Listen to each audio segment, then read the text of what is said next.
खांडबारा बिबट्याने केला दुचाकीस्वारावर हल्ला, चालक जखमी. बिबट्याच्या 2 पिल्लूंना पकडले. बिबट्याच्या 2 पिल्लूंना केले जेरबंद. मादी बिबट्या वन विभाग कधी जेरबंद करणार?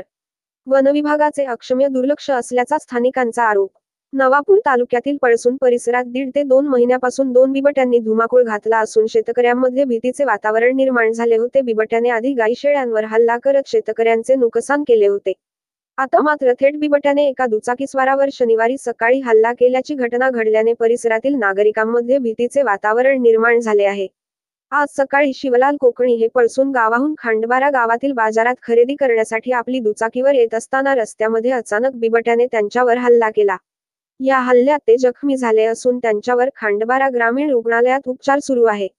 बिबट्याने हल्ला केल्यानंतर त्यांनी कशीतरी आपला जीवन सुटका केली अशी माहिती त्यांनी दिली आहे. शनिवारी सकाळी झाडाचा बुंध्याखालून 2 बिबट्यांच्या पिल्लूंना पकडण्यात यश आलं असलं तरी मादी बिबट्या अजूनही मोकाट असल्याने स्थानिक शेतकऱ्यांमध्ये भीतीच वातावरण आहे. या संदर्भात गावातील ग्रामस्थांनी अनेक वेळा वन विभागाकडे तक्रार केली, परंतु वन विभागाचे याकडे दुर्लक्ष होत असल्याचा आरोप स्थानिकांनी केला आहे. या ठिकाणी 1.5 महिन्यापासून वावर असल्याने बिबट्याची दहशत निर्माण झाली असून शेतकरी शेती कामा जाण्यासाठी घाबरू लागले आहे. तसेच संबंधित वन विभागाने बिबट्याचा बंदोबस्त करावा अशी मागणी करीत आहे. जर बिबट्याच्या हल्ल्यात ग्रामस्थांचा अथवा शेतकऱ्यांचा जीव गेल्यास याचा जबाबदार कोण राहील असा प्रश्न उपस्थित केला आहे.